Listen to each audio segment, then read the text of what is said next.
once. We can talk about that. Yeah, well, I have children and grandchildren in both places, so we try to be where we So can see them you all. move around. Yeah. Okay, so I'm going to introduce you properly now. This is In Conversation with Frank Schaeffer, and I am Frank Schaeffer, and my guest today is Michael O. Emerson. Michael is the director of Religion and Public Policy Program and professor of sociology at Rice University, um, Baker Institute for Public Policy, the nation's top-rated academic think tank. His work focuses primarily on the intersection of religion, race, and politics with an increasing focus on religion and its public policy implications.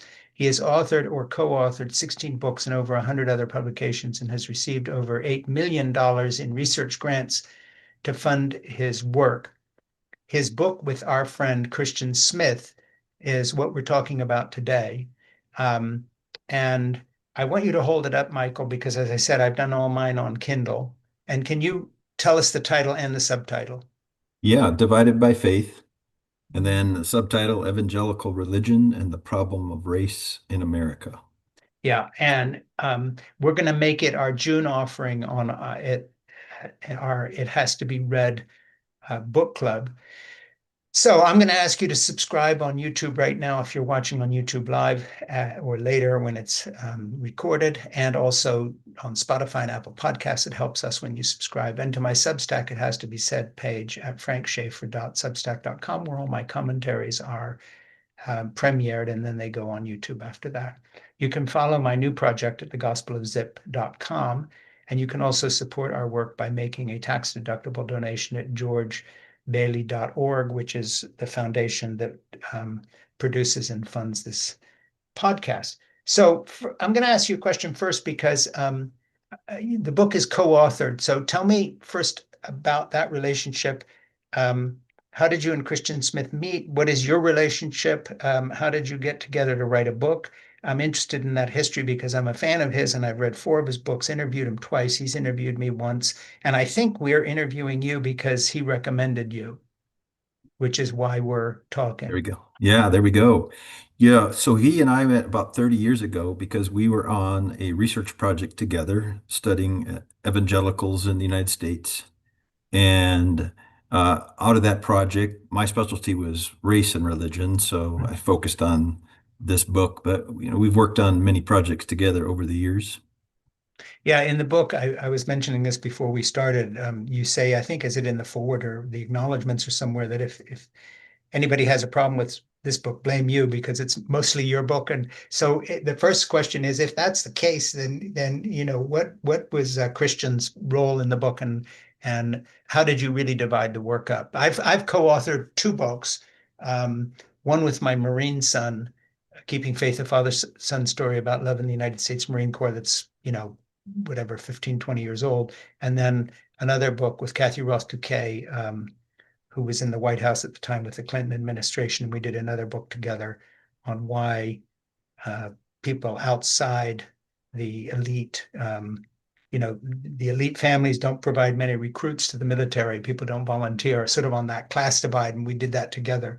But I had great experiences in both. Of course, with my son was one thing, Kathy was another. But it's a kind of a different form of writing. I found it not difficult, but completely different than sitting down and writing a book. So just talk about the experience with Christian a little bit. Yeah, I mean, this is a little different. Often when you do co-authored as you're describing, you're splitting up the chapters or you're Yeah, sitting there working together. Uh, I wrote the book, but the reason that Christian is a co-author is one, he got the original grant that allowed us to do this research. He invited yeah. me on the project, and then he did all the proof texting and gave great commentary after the first draft was produced. So yeah, that's the reason that we're Okay. co-authors. I get it. Then you did a lot of interviews and a lot of research with this. Was most of that yours then, if that was your relationship? Did you travel for that? Did you do it by phone, by Zoom? How did you talk to all the people you talked to? Just the sort Yeah. of nuts and bolts. Right. So, we started by interviewing a few thousand people. That was done by telephone. And then Yeah. we randomly sampled some of those randomly sampled people to fly around the country and go and sit in their living rooms or restaurants and talk with them more in depth. Yeah. So, yes, traveled all over the place. Okay, well, I read your book very carefully, and I've got extensive notes that I'm going to read to you and ask you to talk more about and explain.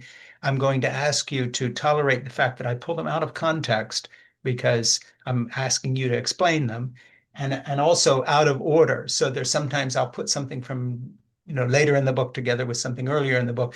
So I have a bunch of things I want to read to sort of open the conversation up, if you don't mind me doing that. Divided by Faith. Evangelical Religion and the Problem of Race in America. And this was a second edition by Michael Emerson and Christian Smith. The first one, correct me if I'm wrong, was published, what, 20 years ago? 25, yeah, 2000. 25 years ago. And so just before I dive in, one more nuts and bolts question. Why did you want to do a second edition? I mean, it's obvious it needed to be updated, but how did that happen? Actually, the publisher asked if we would, saying it's time and has things changed? Can you give us a new assessment? So we Yeah. were So glad to do so. So Oxford University Press was the publisher, I guess, of the first edition, and then you redid it. So how long did putting together the second edition take, and how much change? If I had read the earlier edition, would I find a lot of differences? Yeah, I can summarize that real quickly. So it took a year or so to do the new edition. What Yeah. you would find is that data's all been updated, that there are new references. Lots of stuff has been written since then, so we Yeah. integrate that. A whole new chapter, really examining, does the original argument still hold, and Hmm. what are the key developments in the last quarter century? Yeah, one overarching question that you must have considered, because I talked with Christian about his book on kind of the demise of religion in the United States in terms of church attendance and all these other things. Do you feel that that shift has changed your own view in the sense of how evangelicals relate to this issue in some ways is less of the moment if Christian's thesis was correct in that the decline of religion in general means that what evangelicals are doing about any particular issue or any other religious body is less important perhaps than it was, say, let's just say 1950 or 1960. Did that come up with you and Christian at all? Yeah, it comes up in a different book, less so in this one. Part of the decline in religious attendance has been outside of evangelicalism. There was some decline, but then now has stabilized in the last 5 years or so. Yeah. So they still matter. I mean, we can see it in politics all the time, right? Yeah, So, and yeah, the other question I was going to ask, and we'll get into this later once we've gone through the text a little bit, is how your own view of this subject over the last 20 years changed with the fact that 83% of white evangelicals voted for Donald Trump the first time around and a similar number the second time around. And the heart of the MAGA movement, although it seems less evangelical by the day and much more akin to, say, 1925 or 30 in Italy with the rise of kind of a Catholic fascism supporting Mussolini. I mean, there's been a big change, but to the extent that it can still be called evangelical, how did the MAGA rise of MAGA change your thesis in the sense that obviously it's exacerbated the racial issue? Fast forward to last week when Donald Trump posts a picture of Michelle Obama as a gorilla. We're in an era right now where we put somebody in the White House that has been the opposite of mending fences on race relations across the board. And if anything, it's the worst part of this, the worst era that I can remember in my lifetime in terms of just nakedly sort of being aggressive against people who even talk about racial diversity and this kind of thing. We're going to get into the book, but how does that inform your view of the book right now? Because it makes me think it's more important than ever. And one of the reasons I want to put this in our book club, but I'm just asking, between you and Christian Smith, as you develop these ideas, it's not in a political vacuum. It's kind right. of ripped from the headlines, and there's no way to avoid that. So I'm going to ask you that first. Talk for a little while about that. Go into any depth you Yeah. want, and then we'll get to the book. Sure, yeah. And when we get into the book, we can get into what the argument is. But what the main finding, which neither Christian or I anticipated, is that 25 years later, this division that we're talking about in the book, the role of white evangelicals in racial division inequality has intensified. We talk in a new chapter that we wrote about the rise of what we call mega evangelicals, where they merged with fundamentally unchristian understanding of the world and somehow made them fit. And that has really intensified. They've been the main backbone of support for Yeah, Trump in both elections, all three elections, but the two that yeah. he won, of course. Yeah.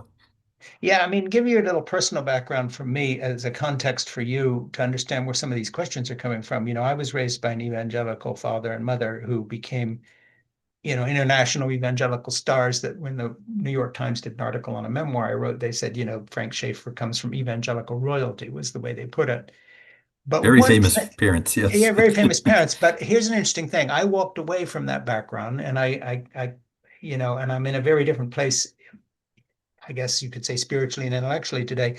But what was so interesting to me in growing up in L'Abri Fellowship, which was their ministry in Switzerland, there was one thing that my father was very, very clear on. And from my earliest childhood memories, I'm 73 now. So let's say from 65 years ago, I remember vividly something he'd always talk about that he lived out in L'Abri. And that is, he'd say, speaking as my father would often say, he said, one of my big differences with American evangelical churches is that I went to Hampton Sydney University, and there were still benches up in the loft where the slaves that were owned by the students used to sit, because they would bring their manservant with them to this men's college.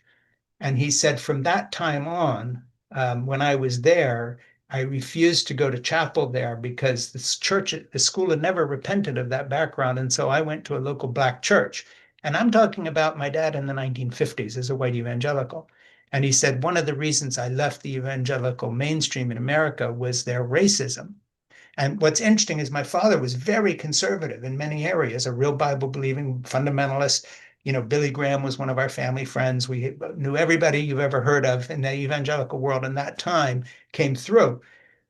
But and this will be interesting to you. I have three older sisters, and my father once during a sermon in the L'Abri Chapel in the early 1960s, when we happened to have 30 Nigerians staying in L'Abri who had come on a work study program from Sophia University in the communist bloc, and they could come to Switzerland because it was neutral.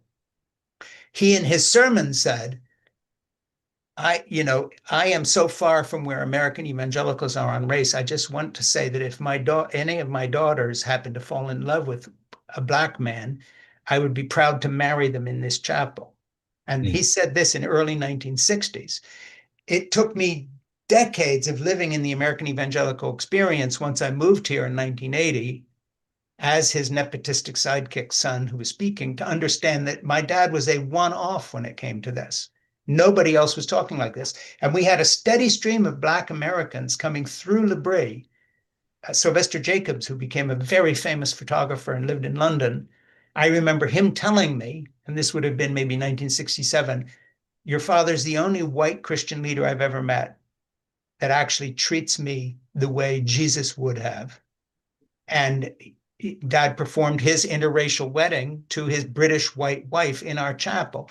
And I'm just saying that because I come from an evangelical fundamentalist background, but Francis Schaeffer would so hate Donald Trump, and I use that word advisedly, that what is so crazy is we had a big part in putting together the pro-life movement from an evangelical perspective, which was the nexus of sort of litmus tests with Trump.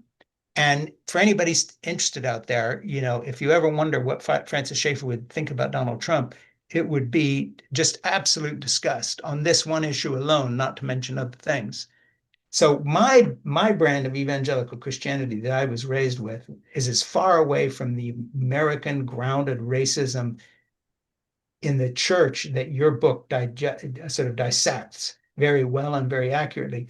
So basically, everything you write about, I've learned since I got here in 1980.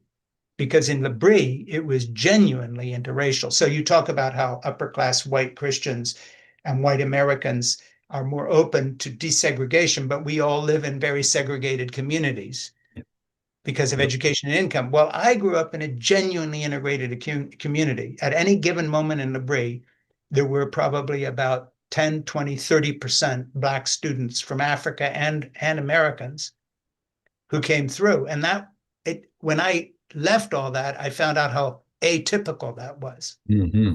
So atypical. And there's a really outstanding book that recently came out called The Godless Crusade.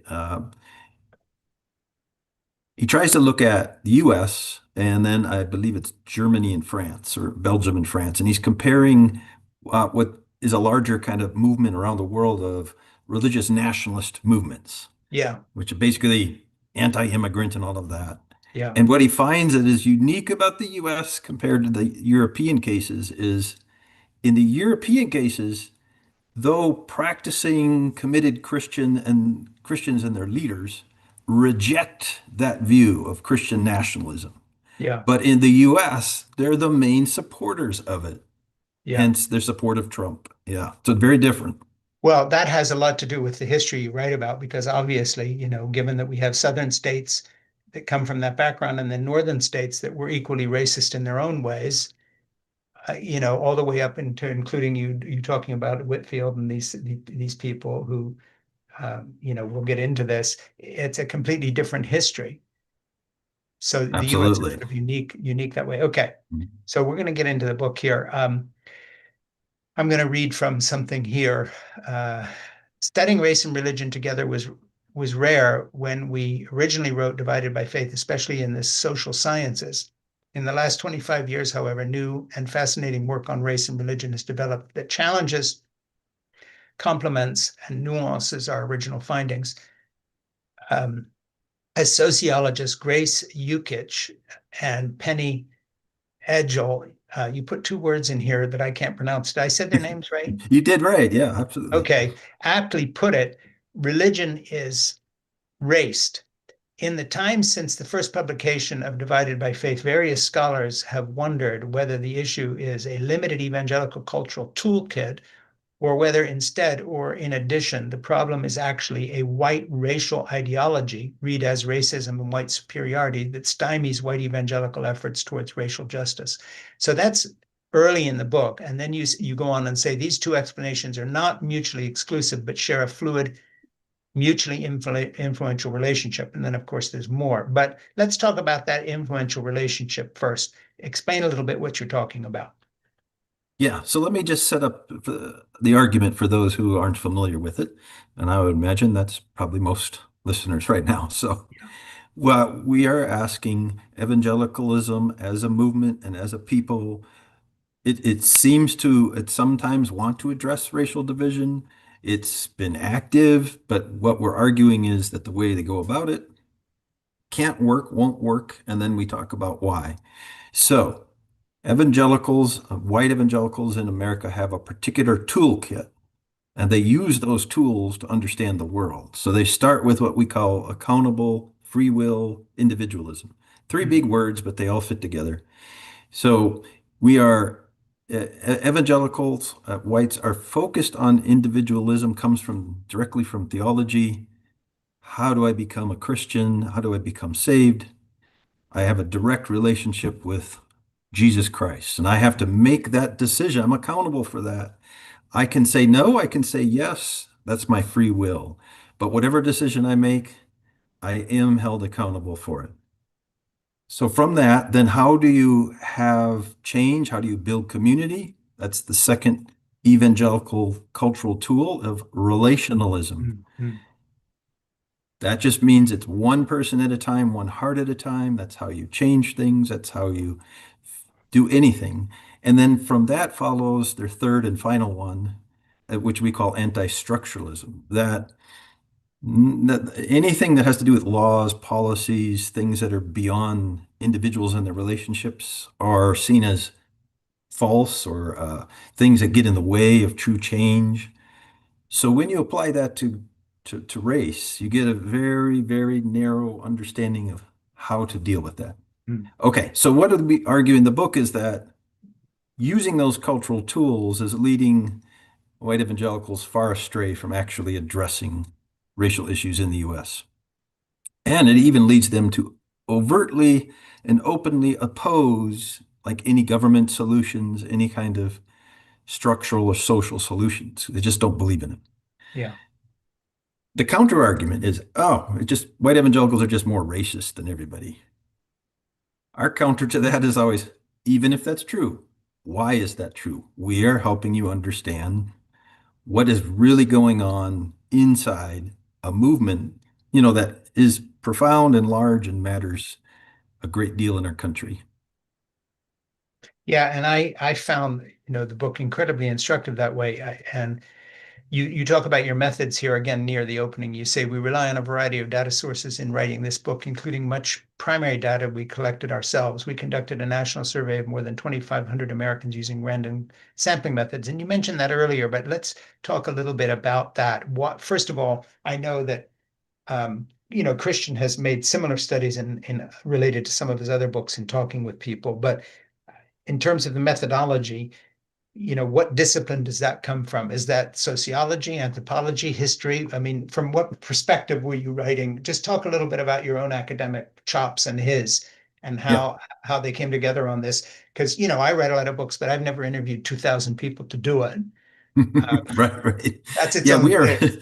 we're both sociologists and sociologists because we're studying large groups and Sure. movements and such that our methodologies tend to be large. We have many different ways to go about it, but we're Mhm. always trained in applying what do we call, systematics. We can't be anecdotal. We have to randomly sample people to see what is the actual Yeah. overarching views, things like that. And then we often use what we call the golden methodology, which I had mentioned earlier, where you start with a big survey to get the lay of the land. But when you do that, you start finding patterns and you wonder, well, why do those patterns exist? Or why is just this group thinking that they don't support immigration, but this group does? Yeah.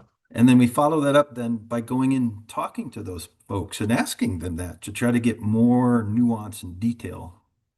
Yeah, and which brought up a kind of a question, a methodology in terms of just you call somebody up and you say, "Hey, we're doing a book on why evangelicals, are racist and refuse to change the system, and we want to interview you because you're a white pastor, and we assume you're one of my Yeah. you'd be a good subject," and or call up somebody in the Black community and just say, we're doing this book, we're white, but we're doing a book on racism and white privilege from the evangelical point of view of where does this come from, and we're going through the history and so forth. Will you talk to us? And I'm being a little facetious, but I'm just wondering, who do you cold call and tell them the subject of your book, and then say, and by the way, we want to interview you about why you are that way. And I'm Yeah. being a little bit jokey here, but still, it's a point. I mean, it would seem like a tough sell. Yeah, no, it's a great way to question because yeah, obviously if you haven't done this method before, that's what you might think happens. What happens though is in the old days, you random digit dial. These days, you randomly select people from lists that companies keep, and then Sure. you reach them online. But uh, you're not. See, you're talking to a random sample of adult American. Doesn't matter who they are, color, what they believe, what their Right. religion is. So usually what you're presenting is, yes, like in this particular book, this was a section of a larger survey that just wanted to understand, how people are thinking about their country and about their Sure. lives. We just present it very basic like that, and we do ask a whole set of questions across a range of issues. So usually people are amenable to that. And when they're not, does somebody just hang up on you and tell you to mind your own business? Do they have you offended some people unwittingly who just won't participate, cold calling, or how did if I got a call from you and you tell me, how would you start? I mean, we found you on a list and we're calling you about a book we're writing. How would you pitch this? Yeah, usually you have to start by saying that you're not, usually you'll say you're from a university that buys you Yeah, some cachet, but also you right away say you're not trying to sell anything or anything. We're simply conducting a survey to try to understand American lives. Would you be willing to participate? It takes about X number of minutes, and usually we are able to offer a small financial gift or a gift yeah. card, so we'll let them know that too. And are there people that you need to call back for further interviews? Like, for instance, they've said something that makes you want to go dig a little deeper than just the overview, or Oh, yeah, absolutely. Like I remember in this original survey, we get a number of people who said they were uh, believers of some religion, and now they aren't. And we yeah. really wanted to know, that's all we knew about them, but we wanted to know what was the process. We might have talked to you. I don't know where you're at on that, Or but maybe Christian Smith was secretly putting together the stuff for his other book on the demise of religion. yeah, I think so. So yeah, then we followed up with those folks, asked, could we talk to you more about that, the Yeah. process, and learned? Yeah, and it was interesting because a lot of times it was people being hurt by somebody in their religious community, and they would walk away for that reason. But there are other reasons, of course. Well, Christian, of course, has been teaching at a Roman Catholic school for a long time, and you're at Rice. How long have you been at Rice? I've been at Rice for a total of 18 years. Okay. I don't know if when I was out there speaking with another professor who put some graduate students that were studying my memoir, Crazy for God, and they'd come, I think from the University of Chicago, Princeton, a couple other places. They had a thing going where they'd all been using the book, but I don't think we met at that time. Yeah, I don't believe so. Yeah, but it was nice. I enjoyed the Rice. I put it this way, I enjoyed that experience and I like being on the campus. It's just a wonderful place. It's like a little oasis in the middle of, I think it's Houston, and suddenly you come to that, and it's like it's beautiful. It is a very beautiful campus. Yeah. Yeah, You may or may not like Houston overall, but I almost never meet somebody who doesn't think Rice is I was not beautiful. stunned because it just seemed to be lifted from some other universe and put there. Yeah, exactly. It's an incredibly planned university that It's just they beautiful. planned it all out before they ever built it. So it all Yeah, fits together and yeah. Mhm. So let me get back into the text a little bit here.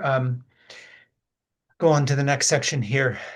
Noted race relations scholar Thomas Pettigrew argues that the African American European American divide is unique, quote, not only in the United States, but in the world at large. I found that incredibly interesting. Um, Talk about that a little bit. And then, what I found so interesting was that, you really got into some issues that, were the integration of Black and white populations in the United States, but also worldwide, that this has been very problematic. In other words, your book makes a point of saying, in a way, America is a unique thing because we had race-based slavery as opposed to, say, the Romans or Christians who were enslaving each other in the British Isles, or, the word slave comes from Slav because that was widely traded. Slavery is not unusual. Completely race-based slavery is rather unusual. Europeans and Muslims and others weren't so picky on that. They'd take slaves from all races, and we kind of did it differently. And your book touches on the asymmetry of the African American and white populations, but that is kind of unique in a way to America's race-based slavery. But it's not unique, if I read your book correctly, in terms of just relations between Black people and other races. Um, Talk about that a little bit because that wasn't the actual subject of your book. So, how did the interviews get you into that subject matter of race relations themselves, geographically across the globe? That's not the subject of your book, and yet I found that part of your book sort of riveting because this was a bit new information to me. Yeah, if you grow up in the US, you assume race relations that we have are just kind of what happens everywhere. If there's racial diversity, or normally people will tell me, well, somewhere else in the world, if it isn't race, it's some other category of something. Sure. It might be class, whatever. Yes, there are divisions everywhere in every nation. But what is unique about the US is so many things came together at once. Founding a new nation at the time that the world was becoming aware and creating categories on this concept of race. We had ethnicity, we had nationality, but we didn't have fully formed this idea of race and that it Mm, means a hierarchy and so on. That because all that was happening at once, that was put into the very Constitution.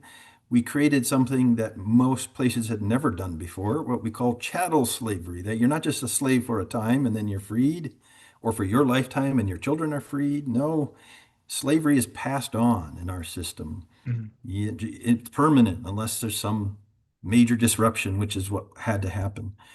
Then we didn't stop, right? We had a 12-year period or so where we tried to see if we could be equal, but the white folks clearly pushed back big time and created Jim Crow segregation in the South, what we call de jure segregation in the North, which is we just put it wasn't formal, but it was in practice, sure. segregation in neighborhood and so on.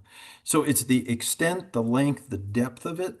The only place that comes close is South Africa, but it's so different there because it's majority black, minority Yeah. white. Yeah. So they at least have one power principle that African Americans here do not have. Yeah, I lived in South Africa for a year in the mid 1980s. As apartheid was beginning to wind up, I was directing two feature films over there when I was in the movie business. And we had a black and white crew, about 50-50. But of course, the whites had a very different relationship with our black crew members than they would have in the United States, where at least there's a sort of a surface integration. You're not allowed to legally do the things that they did in South Africa here.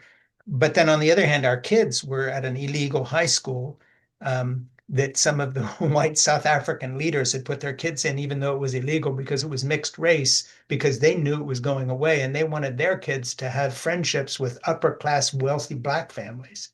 Hmm. So there were some twists there Yeah. that were Hmm. really odd, and that we sort of got into. But anyway, that gave me a little bit of a vision of an earlier period of American history that I didn't live through, in that the house that the movie company rented me out of the US came with a maid, because all white people have servants in South Africa, or had. I mean, it was like, okay, of course, this house comes with a maid. And literally, I felt as if I had gotten in a time machine, because, of course, I understood a little bit about apartheid and I'd been reading about it like other people. But the first time our maid, Johanna, who was, I'm guessing, 50, 60 years old, but had been raised in the apartheid system throughout, when I came to pay her, I literally was getting the cash out of my wallet. When I looked up to pay her, she was on her knees, holding her hands up above her head the way she had been trained. And my Wow. heart stopped. And this is the week after I got there.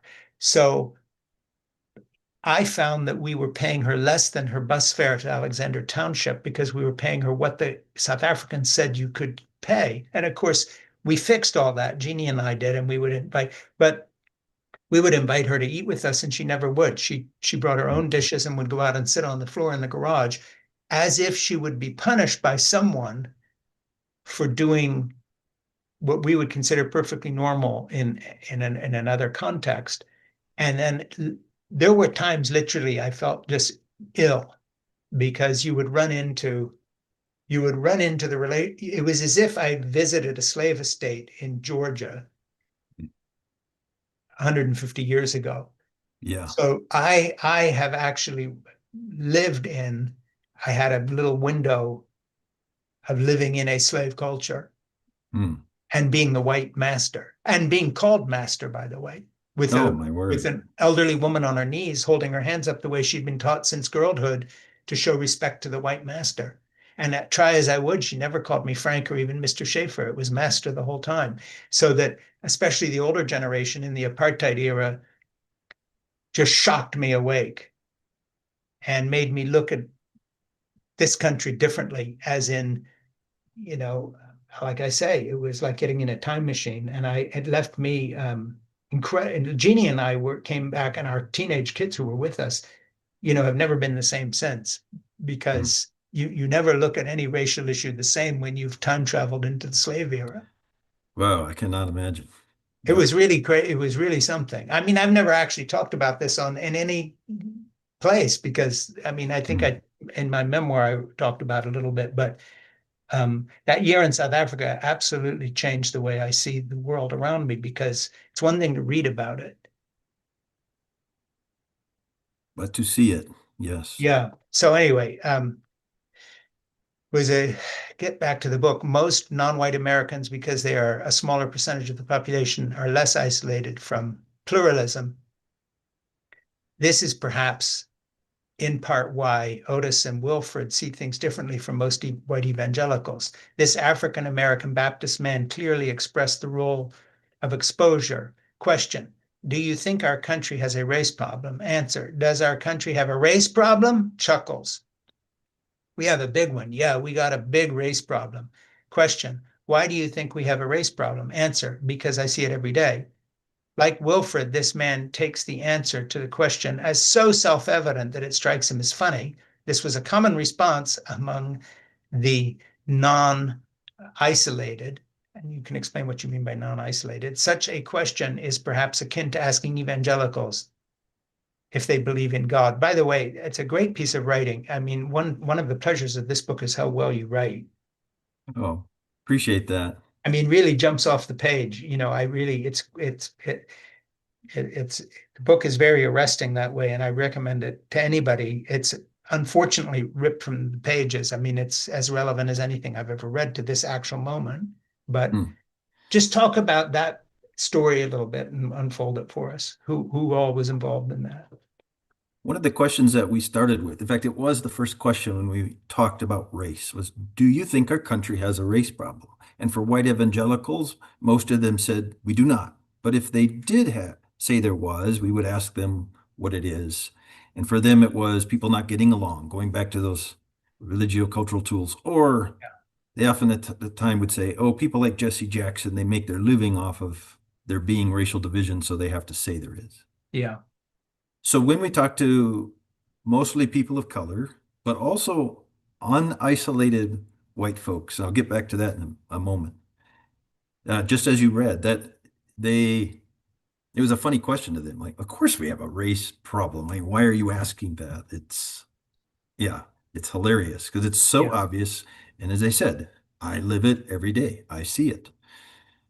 So the question, of course, is why cannot white evangelicals see it? And the reason is that they are isolated. And the test of that was when we could find white evangelicals that live, say, in black side of Chicago or in some neighborhood, or they attended a multi-racial church, they yeah, often talked very differently about, yeah, there's a race problem. They almost talked, they were, they had lost their isolation, which is the main method used in the white world. I had an African American uh, faculty member asked me, he said, how is it that you can live this country, raised in this country where racial division and inequality has existed for 400 years, mm, and our white students come to us in university and they're shocked to learn that it exists? yeah. How is that possible? Only because they can grow up in segregated places where they're told a different story. Yeah, it was interesting. My son John, out of high school in 1999, volunteered for the U.S. Marine Corps. Right out of high school, he went enlisted, wound up finally at the University of Chicago after serving 5 years, including 2 combat tours in Afghanistan and one in Iraq. And he sort of told me somewhat wryly, and the first year in Chicago, he went in as a 24-year-old former Marine who'd seen combat, so different a little bit than the average freshman. But they had an orientation class where someone very kindly and well-meaning was saying something to the effect that most of you would never have been in a racially diverse community, and you're going to meet black people. And of course, the University of Chicago is not known for racial diversity because it's a pretty elite school, so it tips toward white, Jewish, nerdy, which none of which my son was. But John sort of chuckled at it because he said, um, I've showered with more black men than this woman will ever meet, and I've been in combat, with Riaz, who was his best friend in boot camp, who learned to speak English, what he called DI English, drill instructor English, because he came in, his mother was undocumented, he volunteered for the Marines. So John taught me something, and that was that, one area that's actually integrated in the United States is the US military more than other parts. The And most integrated institution in the nation. yeah. Yes. And so he said, yeah, not only have I met a couple black people, he said, my drill instructors were all black on Paris Island, 3 inches from my face, screaming their guts out, turning me into a Marine, and all the way up the line. And basically when we were being shot at, the guy lying next to me in a ditch somewhere in a Hindu Kush is a black guy, and the other guy is, Hispanic, and they're the people who had my back for the last 5 years. So it was interesting to me seeing the race issue through a son who was in a truly integrated American community. And again, I think that's just a tragedy of the Trump era, that the idiot in charge of the Pentagon now seems to be racially biased, moving in the other direction in terms of affirmative action. It was the one part of our country we could be significantly proud of. And that I know this is a diversion, but I just have to ask you about that. Did you figure any of that in terms of race relations within the U.S. military? Yeah, when I'm teaching race relations courses, I always use the US military as the example because not only are they the most integrated, Yeah, the towns in which their bases are located. So when people yeah, are living off campus, off of the base, those are the most integrated towns in the United States. sure. So we take that as the case study. What did they do to achieve this when the rest of the country can't seem to do it? And they instituted policies, like you said, of affirmative action very early on. And it Yeah, was, we're going to have if you're a higher up, you're responsible for making sure that you have diversity at every level. And if you don't, it's your fault and you can be penalized. You can even be fired. And you can't use it as an excuse, well, there aren't qualified people. It's your job to make them qualified. yeah. That's what's different, I think, than what we see in most places. Well, and that sort of began with Truman. This isn't some woke, you know, Mm. 1960s thing. This goes way back in American history. Yes. So Yeah. what just this is a real side issue, but just pressing this a little bit, what do the kind of white Americans who don't think government action can ever do anything good for anybody do with the fact that the US military has been a sort of not an ideal situation, but so much better than most of American society. And yet there's this reverential treatment of the military. Oh, well, they serve their country. But like, but let's not mention this part because it would embarrass us who don't think that government can do anything. Yeah, exactly. And so when it's brought up, the typical response is you couldn't reproduce that elsewhere because of the hierarchical structure that's so intense in the military. That's the only way you could achieve it. But yeah. I don't know if this is apropos, but I was looking at your statistics of interracial marriage, and it's sort of like 1% when it comes to Black Americans, maybe 3 or 4 when it comes to other ethnic backgrounds. Did I get that wrong, or do I sort of, I'm not looking at the page. Yeah, it's interesting. If you ask what percent, say, of Hispanic Americans are interracially married, it might be 30% or something. Yeah. But when you ask what percent of marriages are multiracial, interracial, yeah, just a very tiny percent because And few sort of white folks one are percent when it comes to Black black, white. Americans, white, Yeah. Black. I Mhm. just wonder, apropos of our last thing we were talking about with the military, if that number changes any in and around bases and base towns and within the military Oh, itself, absolutely. Yeah, definitely. because those Again, you numbers find must more. be higher. Because I remember visiting John at the various bases he was training on, Fort Huachuca, for intel work and all the rest of that. And there seemed to be quite a bit of racial, intermixing more than you would see in most American, even, hey, use university campuses, for instance, there was far more in the military. Absolutely. And you find more multi-ethnic churches in military towns. And it Yeah. just, that's what I'm saying. It's not just that in the military, it happens but nowhere else. It like reverberates. And we've also found that it carries on like after people leave the military, they Yes. still try to live integrated lives. Yeah, Mhm. absolutely. I mean, and that really says something quite amazing because for anybody that reads your book and says, and I'm going to get back into the book in a minute, um, and says, "Oh, this is very idealistic." No one, because I'm going to go to the conclusion at some point, and what you say needs to be done. And if anybody said to me that's absolutely impossible in the United States, given our history and where we are, I would say, well, yeah, that's weird because the military is very Southern. I mean, the standard rebuke from a drill instructor to somebody is, where are you from, boy, West Virginia? It's always like they got their thing going with the South. And yet here they've managed to do this. And the military has a heavy preponderance of Southern white recruits that come from redneck families, uneducated, non-university educated backgrounds. And yet, there they all are. In these more integrated towns with more integrated churches. So I don't want to dwell on this too long, but it just seems to me that's a rebuke to the person who says this can never happen. Yes. And what's really amazing is something you said there. These aren't highly educated people who've become liberalized and believe that this is Right. some crazy ideal that could be done. These are usually folks who made it through high school and instead Yeah. of college are coming into the military to find their way. Yeah. And I would wonder with Pete, I can never remember if it's Hesgeth or Hegseth. Can you say it? Hegseth. Yeah. My producer, Ernie Gregg, has me have to loop that when I mention him in a commentary. It's like, can you say Hegseth or Hesgeth or Hegseth 20 times here? Ernie's sending me a message here saying, yeah, Heg Seth, he put down Right. there. That's And right. in June, we're going to do your book. It has to be read. Hold it up a second and wave it around again Yeah. for us. Yeah, and read the subtitle again. All right. Evangelical Religion and the Problem of Race in America. And the only reason I'm not waving the book around is that I did mine on Kindle. Um, So let me get back to the book itself. Rather than incorrectly examine race in the United States using an old standard, we must adapt our understanding and analysis to the new post-civil rights era. The framework we use here, racialization, reflects that adaptation. It understands that racial practices that produced racial divisions in contemporary America, United States, one, are increasingly covert. We're going to unpack this a little. Two, are embedded in normal operations of institutions. Three, avoid direct racial terminology, unless you're Donald Trump and you're posting a picture of Michelle Obama as a gorilla. That's not in the book, by the way. Back to quoting. And four, are invisible to most whites.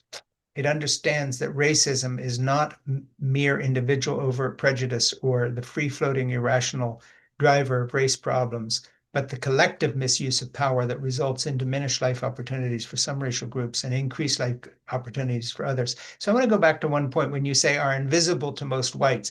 Let's just go there for a minute. Talk about that invisibility. You mentioned it before. Maybe give us a history. Why um, is it so, and why has it remained so, juxtaposed, for instance, with the success of the military in doing something about it? So we can't pretend this is, oh, well, that's just how it is. Nothing can be done. We're all that way. I Yeah. really think that point is a big one. Yeah, And you catch on to that. That's right. Yeah. yeah, so but why has the military been able to solve something for non-spiritual reasons, pragmatic reasons of defending our country that churches can't solve when Jesus says exactly how to behave in this way, and in his parable of the Good Samaritan has an interracial dialogue between a Samaritan and a Jew. So the Yeah. most hated person in the environment there, it'd be like redoing that parable says, there was a man walking from, down the road to Jericho who was set upon by robbers and, who was a black man set upon by robbers. And the first person that came down the road was an ICE officer. And he passed by on the other side of the road. And the next person was a Republican senator. But, the final person that comes down the road is, and then you'd have to pick, some group that was you never see helping that person. Every point of Jesus's parables is to make the point of this is how you're supposed to come out of the attitude that John did out of the U.S. Marine Corps about race relations, but that the church has refused to do. So, what is the history of this? I mean, unpack that for us, which of course is what your book is about a little bit, but I'm interested in just a thumbnail. Yeah. So let me start by saying that the military, the reason that they have done what they've done and been successful at it is they said, what are we about? We are to protect the nation. Yeah. How do we best do that? We do that with the best people that we can possibly have, with the best organization. And so you can't have racial division within it or you're not doing your job. The church, however, has come up with a way to just say it really doesn't matter who's in our specific local churches. We're all one big family at some astronomical or cosmic level, so that it's okay if our churches are divided. Or if they think it's wrong, well, I'm in a white neighborhood or I'm in a black neighborhood, so on.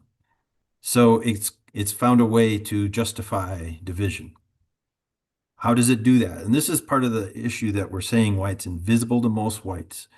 For anything to be effective, you can't rely on violence and overtness very long, or it eventually falls apart because people push back on it. But if you can just make it the way it is. I live in neighborhoods and it's not diverse, but that's just the way it is. And we all know that every metropolitan area has white neighborhoods, black neighborhoods, Hispanic neighborhoods, Asian neighborhoods, so on. That's just the way it is. As long as that's the case, then it works effectively. And that's why it works effectively, because it remains as if it's just the way it is. And so we're trying to actually ask people in this book, right, towards the end, like, is it really the way it's supposed to be? Is that Mhm. really that's the way it is? Or is it the way it got set up incorrectly, wrongly, and unchristianly, and you're just adopting it? Yeah, which I think is, such a big point. Of course, your book is so good on all this. You say, I have a question here. Is this still true post MAGA? And then here's a quote from your book. Traversing history, we find some common markers because evangelicals have traditionally viewed their primary task as evangelism and discipleship. They tend to avoid issues that hinder these activities. Thus, they are generally not countercultural. With some significant exceptions, they avoid, quote, rocking the boat and live within the confines of the larger culture.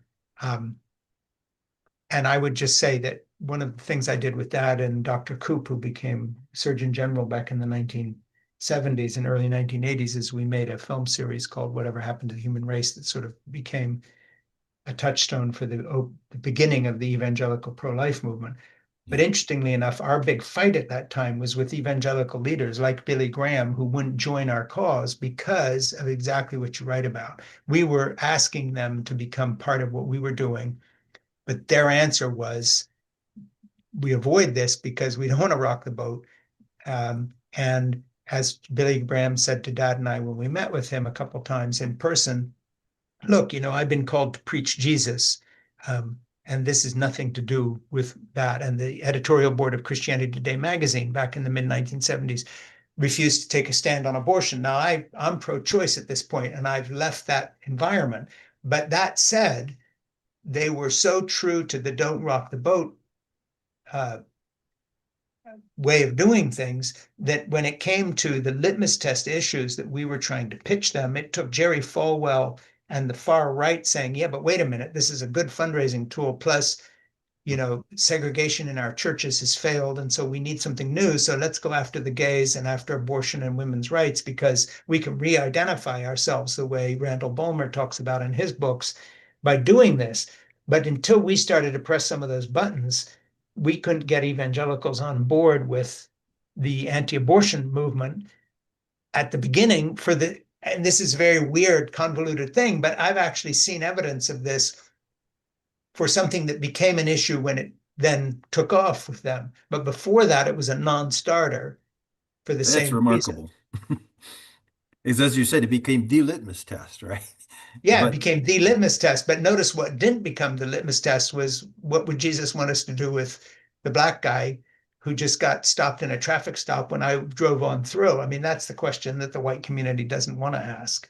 yeah, isn't that the danger of the very narrow way that Christianity has been defined within white evangelicalism? It's Yeah. simply getting people to say the prayer and make a conversion, but it's not supposed to actually make social change because that's liberal and that's political and that has nothing to do with the gospel. Yeah, something I wanted you to unpack a little bit that just sort of stopped me dead when I was reading your book in a good way. I mean, once again, so well written and just galvanizing. I'm reading from your book, the evangelical strain of Christianity was congenial to African heritages, with its emotive emphasis on its non-hierarchical structure, its stress on the superiority of the spiritual over the temporal, and its promise that the last shall be first. As a result of the message shared by Whitefield and other evangelical preachers, quote, Negroes began entering the churches in much larger and accelerating numbers, end quote.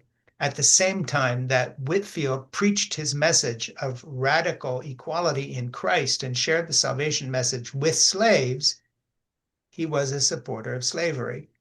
According to Wood, he was convinced that for the heathen Africans, quote, bondage was their best insurance for salvation, end quote. Moreover, in an open letter to planters in the colonies, Whitefield urged kinder treatment of slaves, but noted that cruelty could have the positive effect of heightening, quote, the sense of their natural misery, end quote, thereby increasing receptivity to the Christian message. And I had never read that before and was just flabbergasted. So what Wesleyan Whitefield revivals, that whole history, you know, there's nice spin by white evangelical history is that, this all somehow fits in with the abolitionist movement. And of course, we have heroes in Britain with Wilberforce and so forth that got there in the end, but it was shocking to me to read those quotes. I had not read them before. I didn't know that not only was he pro-slavery, but he sort of justified cruelty on the basis of, well, at least it drives people toward Jesus kind of thing. So did you just Yeah, want to dive into that? Because it's not exactly the subject of your book, but it sort of just stopped me wherever it showed up in the book. And it was like, wait a minute, I'm going to reread that. Did I just see that? yeah, no, that's correct. So the U.S. had the categories when it first, before it was actually the US, the categories that were used here were Christian and heathen. Yeah. So in that way, it worked kind of neatly at the first because Christian were white Europeans and heathens were everybody else. But especially when enslaved African Americans started adopting Christianity, it became a really touchstone and a nervous point for people in the US, white people. Yeah. So folks like Whitfield and others actually argued that now we have to use a different category. This is what led to race-based everything instead of the Christian and heathen. It was, look, if you're different, if you're a black Christian, and in fact, slavery is good. And they had to make that argument because otherwise the masters were going to oppose them even being allowed to preach. So they just went with it because, again, kind of in that vein you talked about, not going to rock the boat. I just want to be able to preach. So they would make that argument, but notice how othering it is. Like only for Africans and maybe Native Americans, their suffering, that's a good thing. It might lead them to the Lord, but that has nothing to do with white folk.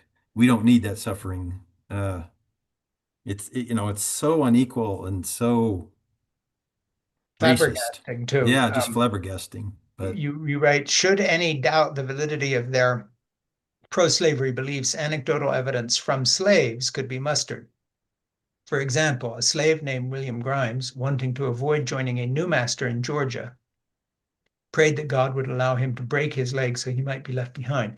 After striking the leg with an axe and finding the leg fully intact, Grimes wrote, quote, I then prayed to God that if it was his will that I should go, that I might willingly, end quote. And go willingly he did. This was not an isolated example. Frederick Douglass later wrote, quote, I have met many religious colored people who are under the delusion that God requires them to submit to slavery and to wear chains with meekness and humility, end quote. Efforts to evangelize, we have seen, led Christians to support the wider racialized status quo. Challenging the larger system's very foundations was simply not part of their worldview. Further, as Berger, among others, notes, the connection between cultural and religious legitimation is often strong. To overturn slavery was seen as going against God's ordained pattern. And in it's funny, my mind went somewhere odd when I read that, but it jumped into something that I want to ask you about. Um, when you read something like that and it's so counterintuitive, you're reading the gospel of Jesus and the last shall be first and the least of these and the whole bit. And then, okay, but we're going to rationalize this on the basis that at least slaves can become Christians. And how do we do that? Fast forward to right now and what ICE is doing in Minneapolis and other places. Another area where I think in history people are going to look back and say, what, how did that work out where evangelical, white MAGA supportive Trump voters have gone? The majority of people being dragged out of their cars and sent packing from Walmart and Home Depot parking lots back to their countries of origin are evangelical charismatic Christians and Roman Catholics who are being deported and otherized by the white majority, or put it this way, that's in Washington right now. And the people who claim to be conservatives, in other words, that their lives are based on some conservative understanding, kind of a non-woke American history of white supremacy or whatever, with roots within evangelicalism, you have the same sort of mental jump. So Christian nationalists want people to have more babies so that the white race doesn't disappear, if you want to go to that sort of thinking. They also want people to have children. So, like Elon Musk thinks it's bad for our economy to have a declining population, which of course it will be. They want a Christian majority. Okay. The millions of people who are being sent packing would make the majority Christian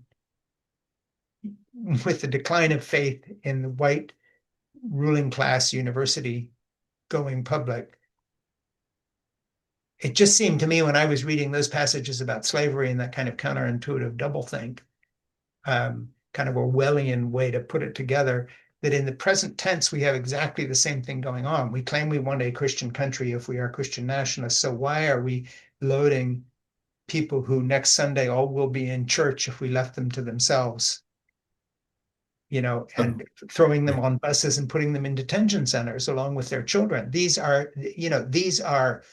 Our southern border is not Islamic Algeria. Our southern border is Pentecostal, Bible believing Christians who believe all the same things that the people who put Trump in the White House say they believe.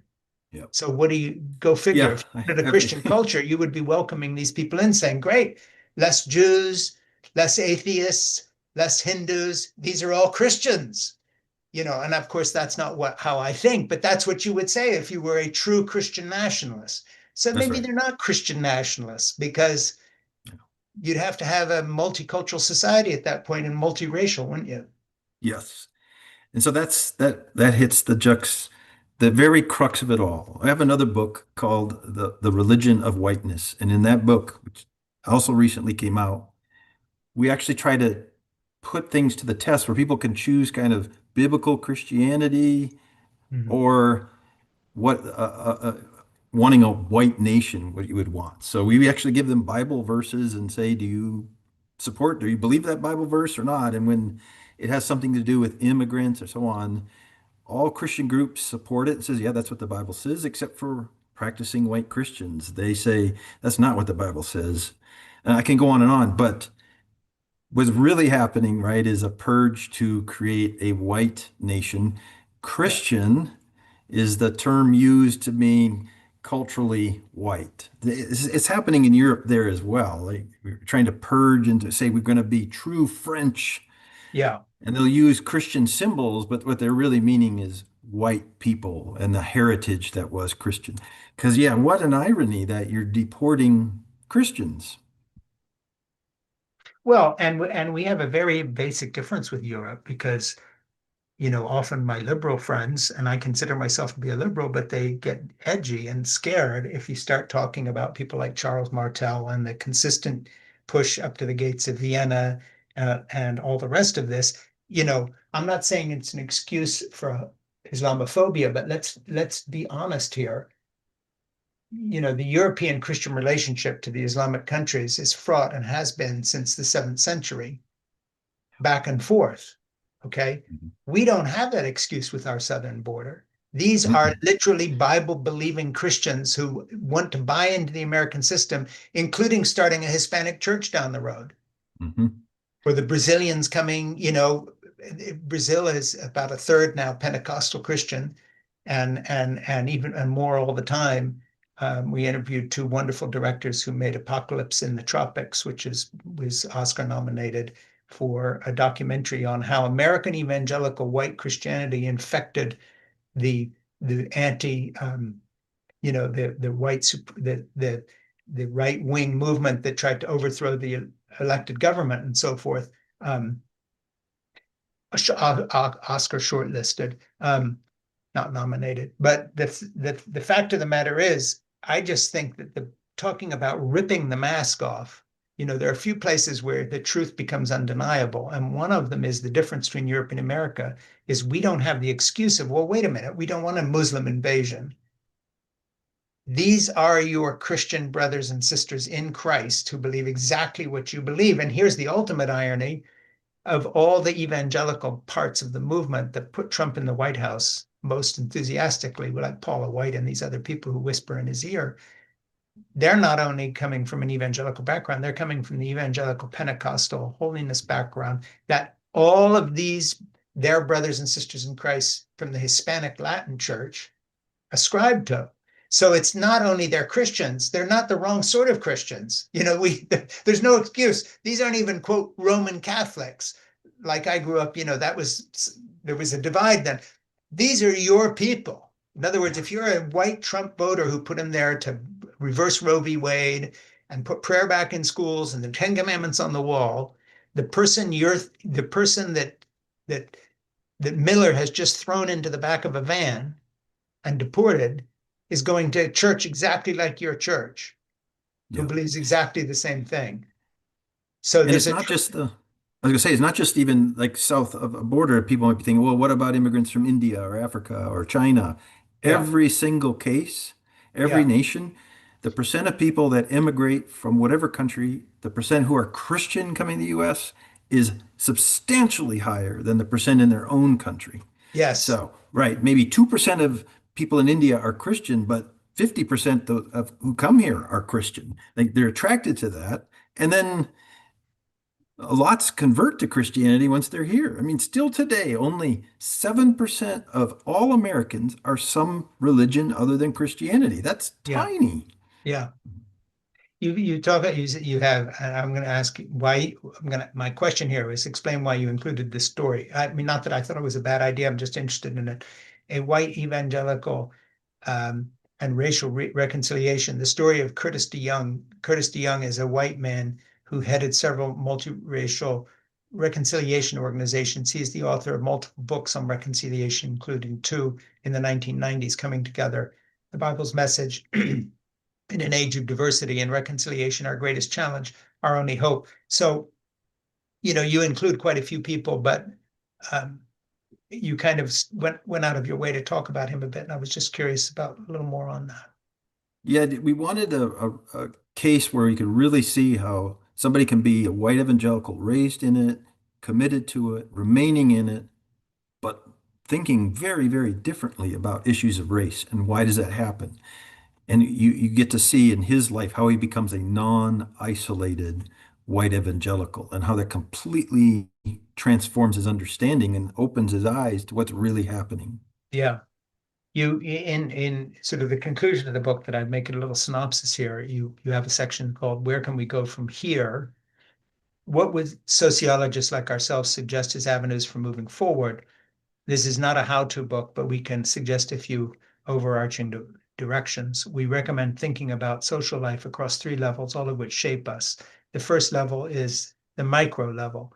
We live much of our lives at the micro level of relationships with family and friends. White evangelicals who seek change will find that listening and learning for most people, from those most impacted by injustice, is a crucial starting point. And then you list sort of a group of things you can do. But before I go to those, which I'd like to read a little bit of, um, you know, I think the overarching point you're making is that kind of individualistic approach doesn't actually work. In a way, you're recommending it here, saying, we need to individually listen to people. But again, the contrast with, say, the US military that just said, hey, we're not doing this anymore, um, is marked. So when you were putting together your suggestion section, um, and this is not a trick question, but I'm just Yeah. curious, when you talk about individual actions people can take, in terms of listening and neighborliness and so forth. And I'm going to go through the things you actually suggest. Um, were you sticking in the realm of what you think is possible given the climate we live in now? Did you picture a time frame when people would do what you're saying individually, or do you still think in the long shot, the long run, it's going to have to be Brown versus Board of Education, or what the military has done, or what Truman did in finally integrating our forces and so forth? In other words, how much can be done by simply appealing to conscience when in the Trump era, we're living at a time when someone has written a best-selling evangelical book explaining why empathy is a bad thing? Hmm. I mean, we're Isn't that a talking an stunner? era, and her book's going to sell better than yours. Oh, yeah. So No what are we problem going at to do all. about that? I mean, I often people say, "Oh, well, you left the evangelical thing because you wanted to go where the money was." And I said, "Are you kidding me? There was more money on our book table at our seminars with 25,000 people in attendance in Houston on any given night than I earned in 3 years. I mean, the big money was the God cash. Wow. So, Yeah. I mean, I'm not joking. Yeah, I Uh, believe it. so the one thing you don't do for the money is leave the evangelical uh, big time movement. That's where that's, as I said. But the thing is, what I'm asking you is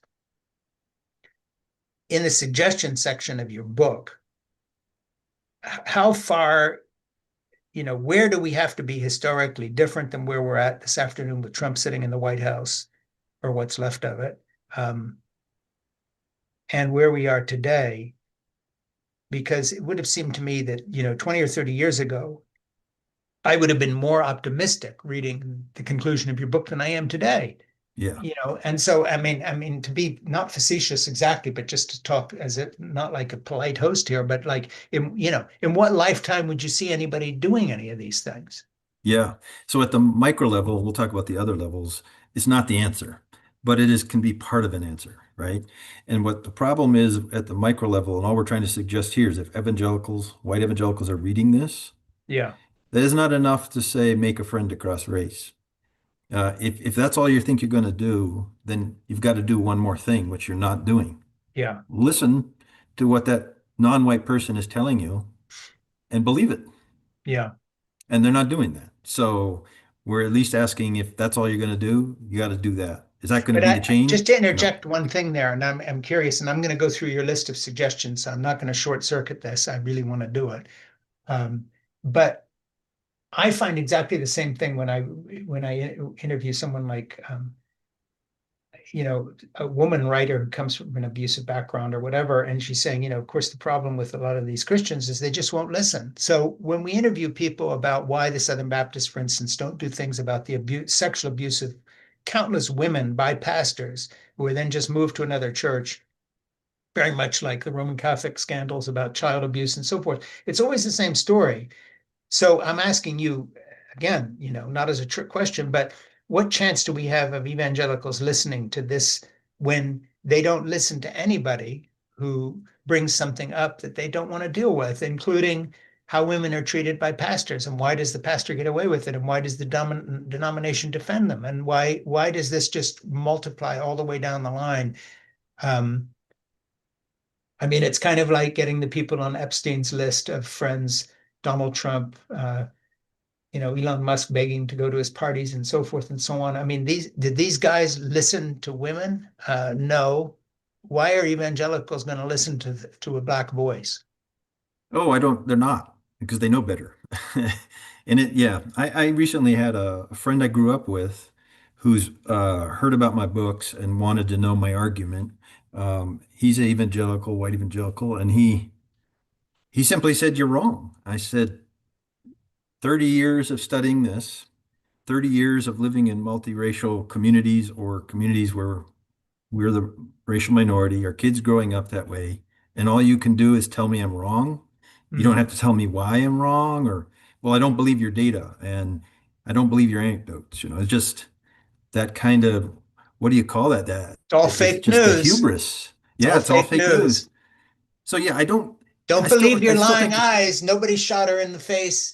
The yeah, guy lying on the ground who's already dead because they put a bullet in him, when the next guy puts 10 bullets in his back, that's not what happened. He attacked them.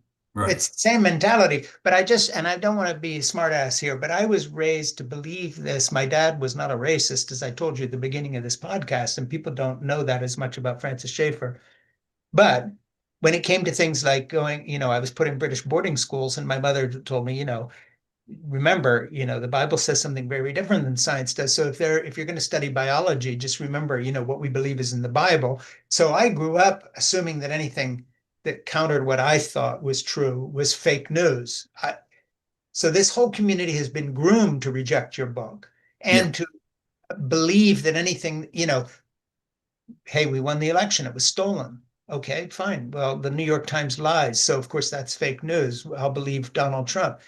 This guy's doing the same thing to you with the evidence of your book. So in a period of history when white evangelicals are known for rejecting the evidence, whether it's vaccines or Trump won the election, it was stolen, or the Capitol was not actually stormed. Those were just patriots on an afternoon stroll. Now they've all been pardoned. What chance do you have to convince anybody? And if they're not convincible, then what happens to that list of things we're about to go through? Yeah, at the micro level, I'm with you. I don't think it's going to happen, especially currently, but doesn't mean that I shouldn't say it has to happen. No, I totally Yeah. agree. I mean, and So, it's the yeah. same thing with beauty, and art. So you can close the Kennedy Center, but orchestras will still play somewhere. I mean, we go forward in the hope that human beings are not only worth preserving, but celebrating. So art and beauty Yeah. and all these things have intrinsic value. And so I think in the end, your book, the final argument for your book, and as I see it, is for the intrinsic worth of human relationships across all lines. I don't know if that's the right way to put it. That's a beautiful way to put it. Absolutely. Yes. Yeah, and I mean that just seems inarguable if you've been even vaguely influenced by the teachings of Jesus, but never mind. Um, so here's some of the bullet points that I pulled out of your list that, in a shorter form. I've made them a bit shorter here. Developing political and racial consciousness through trusted relationships and critical books is necessary. Christians who are forming diverse social relations can support each other as they face life's challenges. So the shape and direction of churches matter profoundly. While demographic diversity and leadership are important, it's even more important to develop policies, cultures, and politics of racial justice that create a flourishing environment for people from all racial backgrounds, especially non-white members. Far too often, members of color face the burden of having to advocate and work for change alone, leading to burnout and disenchantment.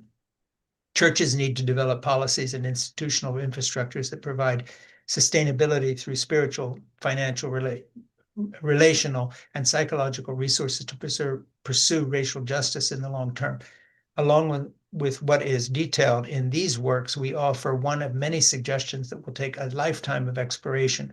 While it may be a daunting task for churches to achieve systematic changes on a macro scale, churches can certainly achieve profound influence on a local neighborhood level that can have a ripple macro effect. And of course, your list goes on, but I just wanted to say again, if you've been to as many military bases as I have, and I never was in the military, but I've followed my son around and we wrote this book together. So I went to 4 or 5 different places where Marines congregate or that other forces do. And then I spoke to a bunch of military people, after our book became a success and so forth and so on, because they liked a book written by somebody who came from a kind of a liberal position, but that had a lot of respect for the military based on a father's relationship with his own son.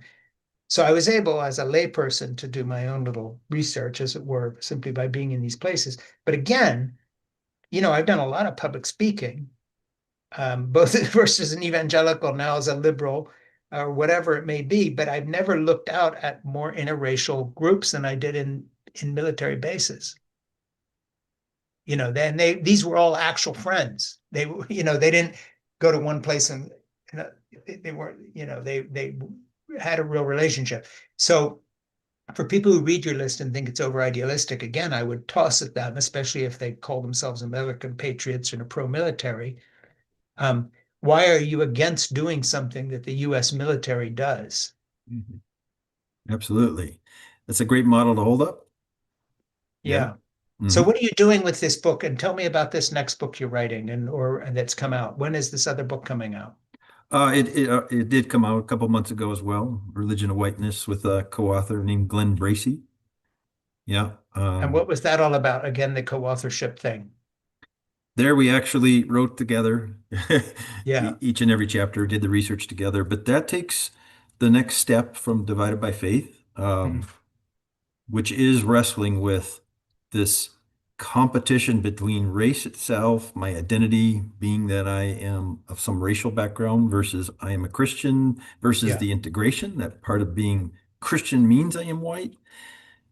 Yeah, and so we're actually saying that this religion of whiteness, a component of it is what we call Christian nationalism, but it's actually if you think of Divided by Faith as religion is racialized, Mm, the religion of whiteness is that race is religionized, and that's the power. Once it becomes cosmic, transcendent, you're not just trying to convince people, hey, you ought to love each other. They have so much invested in whiteness. mm, And we find that it's practicing Christians that are, for a variety of reasons, the most invested in whiteness. Like they're twice as likely than other whites to say, being white is very important to me. Twice as likely to say, I will defend being white mm. uh, if I must. I mean, it's very interesting, the findings. So the two books really go together. It seems to me that weirdness of looking at Christ's teachings and then absorbing what you just said about whiteness, sort of being religiousized and so forth, is similar to the patterns of gun ownership with white pastors. There's a higher proportion of people who call themselves evangelicals, white evangelicals, who are really very deeply into owning guns to defend against oppression. Nowhere in sight, by the way, when ICE storms into their neighborhood, which was exactly the kind of federal imposition of force that you thought the militias would all get out and defend against. But they're not into this because they're more into their whiteness or whatever it is. But that's a different discussion. We when I sign off here in a minute, if you would just stay for a second and talk to Ernie, our producer, Ernie Gregg, about two things. One, how we can get you back to talk about your new book, which I would like to do for sure in the short order with you and or you and your co-author, however you'd like to do this. We'd like to do the religion of whiteness with your co-author, Glenn, and get you both on if you want to do it that way or whatever you want. And then anybody else you would suggest on the subject, because this is obviously something that we're more than interested in and would like to pursue further. Oh, would love to join. Okay, so stick around when I sign off here. Thank you for being with us. Stay and talk to Ernie a second. So let me just sign off by saying again that this was In Conversation with Frank Schaeffer, and my guest today is Michael Emerson. And hold your book up again, Michael.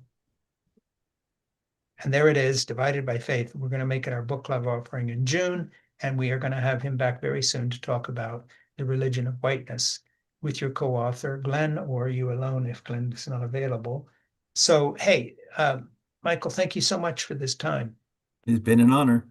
It's really been a pleasure talking with you, and I found your book so interesting. And I'm sorry I sort of skimmed through, but I can't just sit down and read the whole thing out loud to everybody, you know. Yeah, no, wonderful. Really appreciate it. It's good talking with you. But I love the book, and I Thank you. genuinely highly recommend it to people. And say the pleasure is that, um, in addition to Michael being a terrific researcher and having put this together, you're a hell of a writer. It's a very readable book, which always surprises me with anything a university publishes.